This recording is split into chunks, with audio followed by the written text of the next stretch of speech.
अब जब विश्व आदिवासी दिवस खत्म हो चुका है और झारखंड का स्थापना दिवस आ रहा है, तो एक विश्व आदिवासी दिवस और एक जनजातीय गौरव दिवस, ये 2 दिन ऐसे होते हैं जिस दिन, और फिर होता है चुनाव।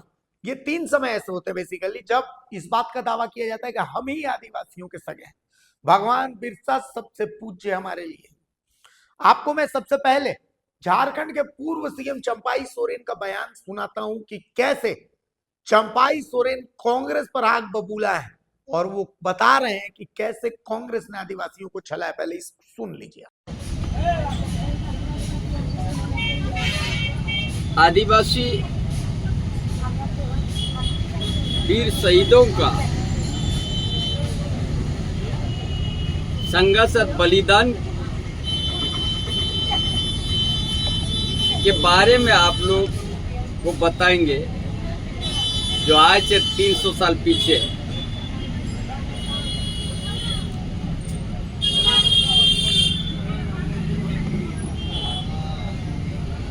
आदिवासी का समाज का यदि संघर्ष आप देखिएगा,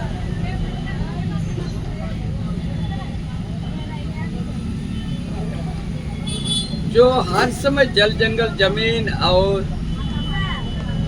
अपना परंपरा,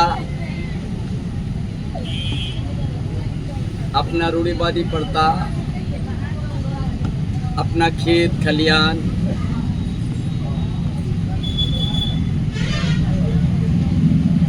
उसी बारे में आज आप लोग को फिर से नया तरीका से ये इतिहास इसीलिए हम बता रहे हैं कि इसका 2 दिन के बाद बिरसा जयंती होगा, भगवान बिरसा मुंडा का जयंती होगा।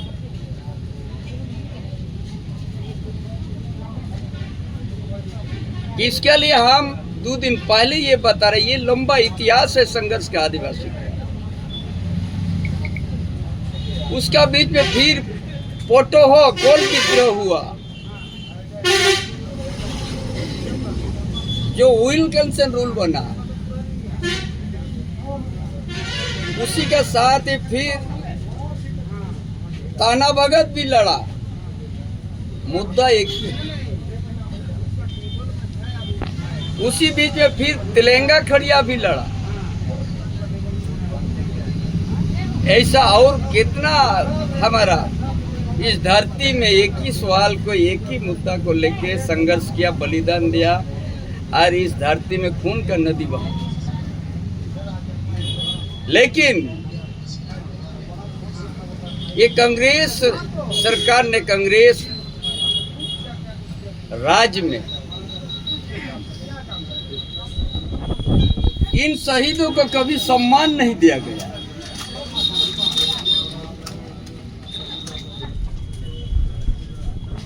इन लोग का बीच का इतिहास का पन्नों में कहीं लिखा नहीं है।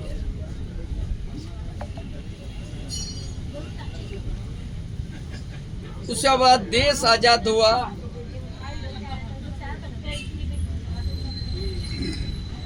फिर देश आजाद होने के साथ ही एक झारखंड आंदोलन का नींव गड़ गया खोरसुआ में। कांग्रेस का सरकार था,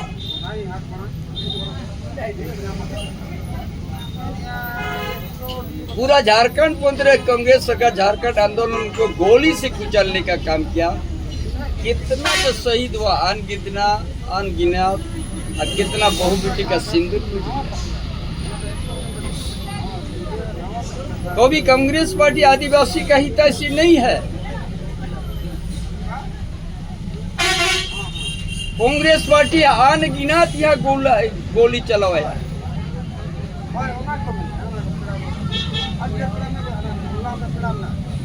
1980 में गुआ गोली का धुआ रेड क्रॉस के अंदर में घुस के गोली मारा।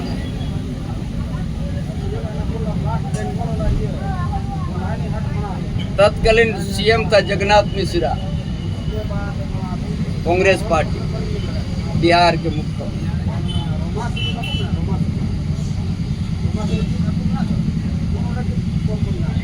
आपका ये ईचा खरका डैम में जो राष्ट्रपति पुरस्कार प्राप्त गंगाराम कालुंडिया।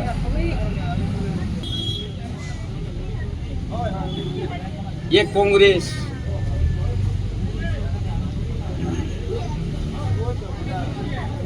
कभी झारखंड आंदोलन को सम्मान नहीं दिया। कांग्रेस पार्टी बड़ा लंबा समय भारत में अपना केंद्र में सरकार में रह के चलाया। आदिवासी का अस्तित्व को मिटाने का कोई अगर काम किया है तो ये कांग्रेस पार्टी। फिर आप लोग को पीछे ले गए 1967 में आदिवासी, हम लोग का आदिवासी राज चलेगा, समझ रहे हैं?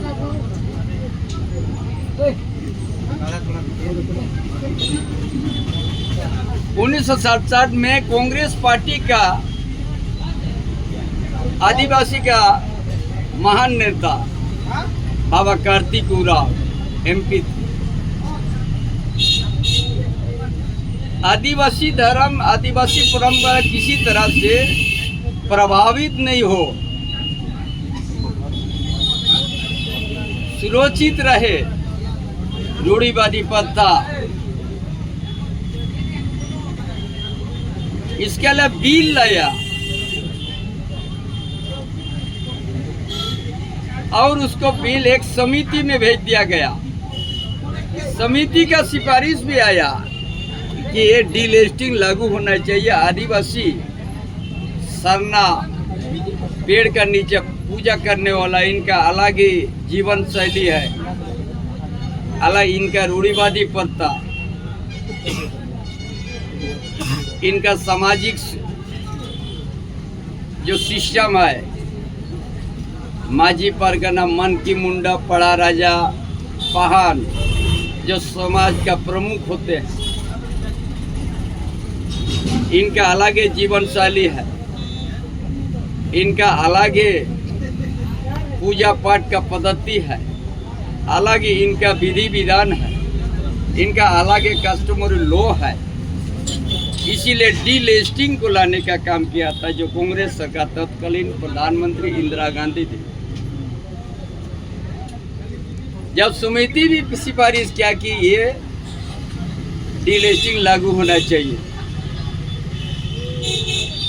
322 एमपी भी वहां पर हस्ताक्षर करके दिया था प्राइम मिनिस्टर, 26 राज्यसभा सदस्य कि ये लागू होना चाहिए। लेकिन तत्कालीन केंद्र सरकार जो कांग्रेस का तत्कालीन प्रधानमंत्री इंदिरा गांधी ने वो बिल को टोकरी में डाल दिया और दबा दिया। तो आज समझना है यहाँ का आदिवासी को, जो हम लोग सरना धर्म में मानते हैं कि कांग्रेस कितना दागाबाज किया है आदिवासी के साथ, कितना धोखा दिया है कांग्रेस पार्टी आदिवासी के साथ।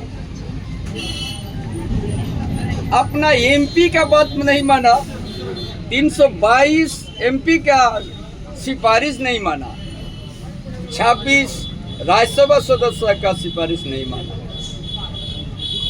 आज इस प्रदेश में जो धर्मांतर का बढ़ावा हो गया, ये कांग्रेस का साजिश है, ये कांग्रेस का साजिश है। ये आदिवासी रूढ़िवादी प्रथा को समाप्त करने के लिए ही 1960 से लेके 1969 तक उसका यही सोच करके ठंडा अवस्था में उनको डाल दिया। 1950 तक आदिवासी का धर्म कोड था अलग, ये कांग्रेस पार्टी ने 1961 में उसको मिटा दिया। और आज जो कांग्रेस पार्टी यहाँ इस राज्य के अंतर्गत में उनका साथ कोई भी गठबंधन करके सरकार चला रहा है। आज भी वही जो सोच 1967 में था, वही बेचारे भी ये लोग गठबंधन करके लागू करने जा रहा है। इसीलिए डेमोग्राफी जो बढ़ रहा है, ये लोग रोकने का एक शब्द नहीं बोलना।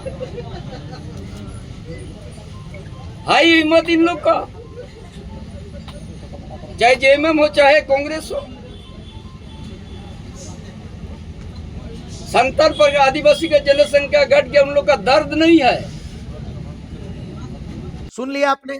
अब आपको हम लेकर चलते हैं बाबूलाल मरांडी की प्रेस कॉन्फ्रेंस में, जिस प्रेस कॉन्फ्रेंस में वो तमाम कार्यक्रम बता रहे हैं कि 15 नवंबर को जनजातीय गौरव दिवस के तर्ज पर किस तरीके से बीजेपी भव्य कार्यक्रम का आयोजन खूंटी में करने वाली, और दावा यह है कि बीजेपी ही वो पार्टी है जो आदिवासियों की अपनी है, सगी है।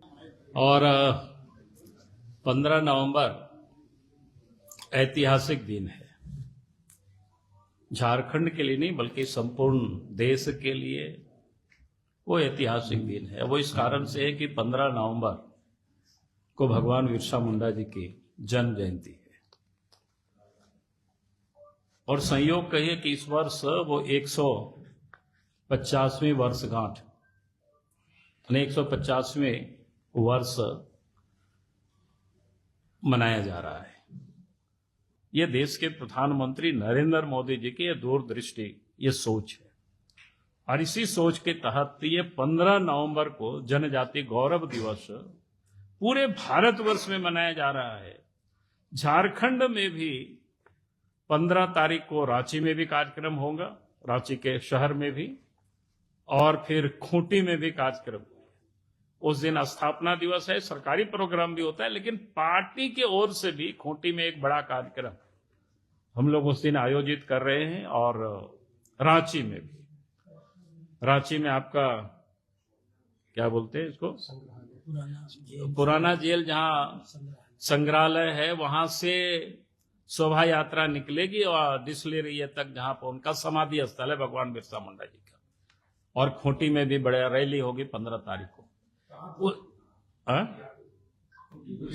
नहीं, ओली हाथू में वहां सिर्फ पुष्पांजलि होगी, लेकिन खूंटी में एक बड़ा कार्यक्रम होगा पार्टी का, पार्टी की ओर से।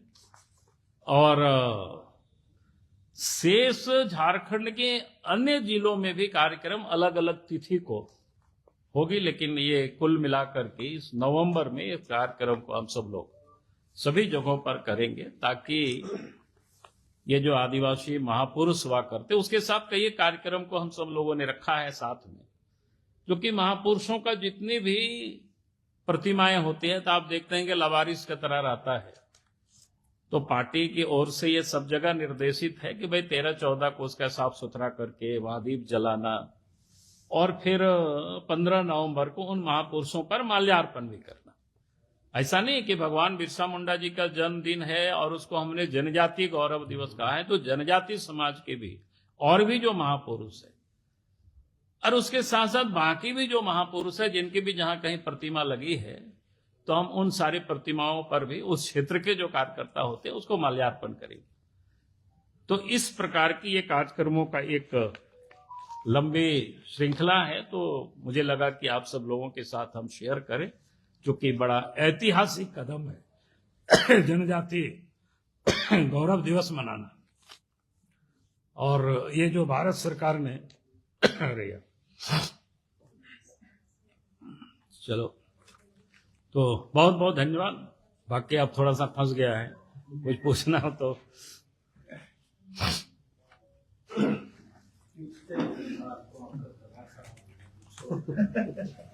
सुन लिया आपने। अब फाइनल मुख्यमंत्री हेमंत सोरेन 15 तारीख को होने वाले कार्यक्रमों के बारे में बता रहे हैं। मुख्यमंत्री हेमंत सोरेन को भी सुन लीजिए। गर्व की बात है कि राज बना, और आज एक युवा झारखंड के रूप में 25वां साल के पड़ाव पर आके खड़ा हो रहा है। 25वें साल का ये दिन लोग चर्चा में ला रहे हैं, और हम लोगों की भी ये कोशिश है कि अब झारखंड में कई बदलाव के साथ ये झारखंड आगे बढ़ेगा और विकास की ऊंचाइयों को भी छुएगा और हम सब मिलकर राज्य के सर्वांगीण विकास की गाढ़ी और लंबी लकीर हम खींच पाए और अपने आने वाली पीढ़ी के लिए एक खूबसूरत सोना झारखंड का निर्माण करें। कैबिनेट भी था, स्वास्थ्य विभाग की तरफ से ब्लड डोनेशन कैंप का भी आयोजन हुआ। आज हम लोगों ने भी रक्तदान शिविर का हिस्सा हम लोग बने, रक्तदान भी किया, स्वास्थ्य मंत्री जी ने भी किया, मुख्य सचिव ने भी किया, हमने भी किया और कई सारे लोगों ने किया। तो ये रक्तदान शिविर पूरे राज्य में आज से लेकर 28 तारीख तक ये अभियान चलेगा। रक्तदान महादान का ये लंबा कारवां चलेगा और इस रक्तदान से इस राज्य के गरीबों को, जरूरतमंदों को सहायता पहुंचाई जाएगी। और आप सब लोगों से भी, पत्रकार मित्र लोग यहाँ पर आप लोग भी कृपया रक्तदान का हिस्सा बने। ये हमारा आप लोगों के लिए एक आग्रह होगा और जितना हमको कभी आप लोग रोशनियों की लाइट दिखा रहे हैं, कैमरा दिखा रहे हैं, हम चाहेंगे एक बार आप लोग रक्तदान का भी एक ताकत दिखाइए तो और हमें भी उत्साह और अच्छा लगेगा। धन्यवाद। सरकार आपके द्वार, हमने कहा ना हमारी सरकार गांव से चलने वाली सरकार है। आज गांव, टोला, पंचायत सभी जगह पर सरकार की पहुंच होना सुनिश्चित किया जाएगा और गांव से ही अब हम लोग विकास की लकीर खींचना प्रारंभ करेंगे। तो आपने सब लोगों को सुन लिया। अब आपको तय करना है कि भाई जनजातीय समाज, आदिवासी समाज का अपना कौन है और किसने उनको छला है। राजनीति जोरदार चल रही है गुरु।